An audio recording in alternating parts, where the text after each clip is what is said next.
people be digital literate? Okay, we were talking about digital literacy, which means that to be able to use the medium, in this case the social media, for specific reasons, for specific aims, and for specific communication concepts. To enforce that, to be digital literate, which is the opposite is of course digital illiteracy, which is diffusion and concentration and losing time and being also addicted to consume information.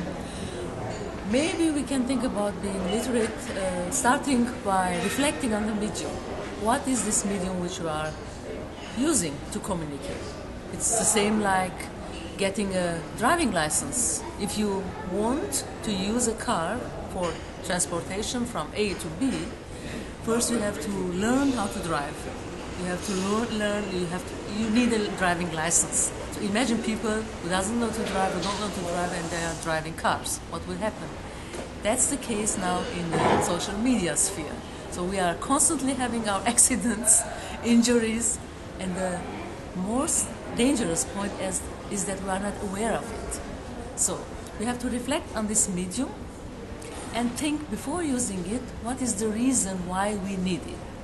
Even if it's entertainment, I can decide, I want to be entertained now. I go online, I'm on Facebook, I meet friends and get some news about them, but I have to know when I will come back to the reality. So, or if you want to watch a film, or for researchers, if you want to do research, of course you have. Just think about deciding the search categories.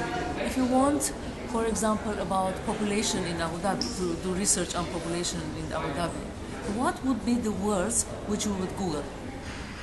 That is digital literacy. To know exactly what are you looking for, and to know where to what extent you can use the medium, in this case the social media. Apropos, social media is not only digital, of course, it is a picture, it is maybe reflecting the systems of real human social communication. Friends being friends, liking things or disliking things, those are just gestures which we have in the real communication. So why think about the second world if you can live in the first world? Bismillahirrahmanirrahim. My name is Dr. Bibi Al-Ajmi. I'm a professor in Kuwait University in the Department of Information Science. I graduated from Rutgers University in the United States, and my PhD was about knowledge sharing behavior in online communities. Knowledge management is my interest. I'm so very passionate about the field and learning new things. Today we're here in Abu Dhabi attending the Knowledge Management Middle East Conference 2012. This is their third conference here in Abu Dhabi. It's a very exciting event. We met expertise from all over the world. David Gertin was here, Chris Collison, Arthur Chaley, and so many others. We're here trying to share their expertise and knowledge about how they perceive knowledge management. The case studies and the stories they talk about was really interesting to know and learn from it to help the Arab world to improve their organizational performance and to apply all these new methods and tools and techniques. Knowledge management is a very promising field. I have a big belief that applying KM in any organizations will really help to create an enabling culture and environment for sharing, collaboration, innovations, creativity. This is what KM is about. What else?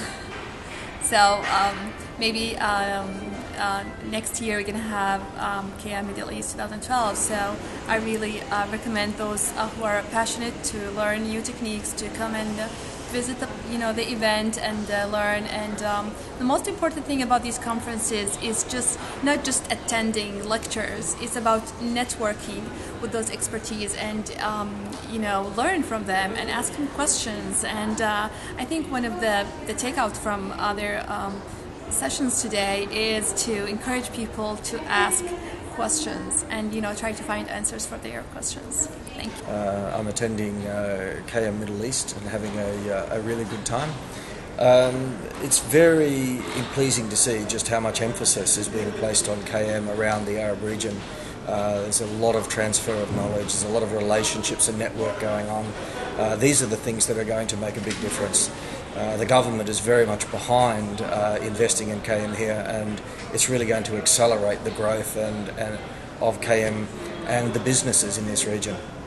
Fantastic good to see. Thank you. مساء الخير، اسمي هاني الصافي، مهندسة كمبيوتر سيادة أعمال. عندي اهتمامات في نظم المعلومات، مستشارة في نفس المجال، أدرب في نفس المجال. حضوري كان للمؤتمر فرصة ثمينة جدا لمقابلة خبراء من العالم أجمع لهم نفس الاهتمامات.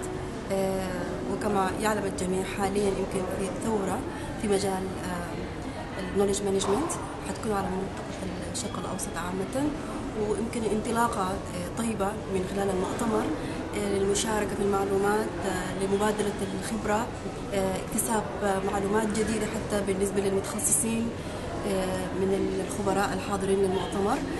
كل لحظة بالنسبة لنا كانت استثمار جيد جدا، وأتمنى بإذن الله تعالى المواصلة وحضور طيب بالنسبة للمنظمين، بالنسبة للمشاركين من الوطن العربي. شكرا. بسم الله الرحمن الرحيم.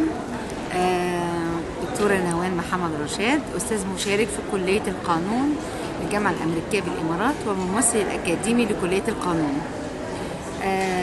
كان من أسعد الأيام في دولة الإمارات أيام مؤتمر المعرفة على مستوى الشرق الأوسط، نتيجة أن هو كان عبارة عن تجميع لخبرات دولية كتيرة في مجال المعرفة على المستوى الوطني العربي والخليجي وعلى مستوى أوروبا وأمريكا. وكان من روائع المؤتمر انه استفدت منه واضاف لي جوانب مضيئة كتيرة جدا عن المعرفة والفرق بين المعرفة وبين المعلومات، وان المعرفة اساس النجاح الاقتصادي والنجاح الاجتماعي واساس تقدم الدول، بل ان اغنى اغنياء العالم اساس نجاحهم هو اقتصاد المعرفة اللي هم تبنوه ومشوا على النهج بتاعه. كان في المؤتمر مجموعة من النماذج المشرفة من العمل العربي من الوطن العربي للناس اللي استخدمت المعرفة كأساس للنجاح والرقي وأقول تطور وضعهم المالي والاقتصادي. على رأسهم الأستاذ طلال أبو غزالة، دكتور طلال أبو غزالة، وكان في شخصيات مهمة جدا من غرفة أبو ظبي ومن الدائرة الاقتصادية بأبو ظبي. وطبعا كان في ثراء أكاديمي وعملي تميز به المؤتمر، وإحنا استفدنا واستمتعنا بكل الخبرات اللي قدمت أبحاث في المؤتمر. Well, KM Middle East 2012 was a great success in my opinion. I think that what it did is brought together thought leaders from across the region and also internationally. And I think we had a good balance this year. We had some very good case studies from the Arab world as well as some from abroad. And I think one of the messages that really struck home this year was the importance of realizing that this region is different, and that there are some cultural issues and some technology issues that might make some of these ideas, the implementation's a little bit different. It doesn't mean that it's good or bad, it just means that it's different. In terms of the case studies that we did, I think the work that we heard from Egypt was very good. The work that we heard about happening in Abu Dhabi and in other Emirates is great news, and we've seen some real success stories. We're all excited about the Arab Knowledge Report that's going to be released today, the 14th of March. And I think a message that's in the report is something that people really need to pay attention to, because we've been emphasizing the great work that's been happening in some countries, but we must recognize, it's absolutely essential that we recognize that there are some countries in the Arab world that are still struggling and that have work to do. And so our job is not over, and it's important that we share what we've learned with others. Now again, remember that this is not uncommon. Around the world we have many countries that are doing well and many countries that are not doing so well. So we have a good balance here, and I think that because of that the conference was a great success.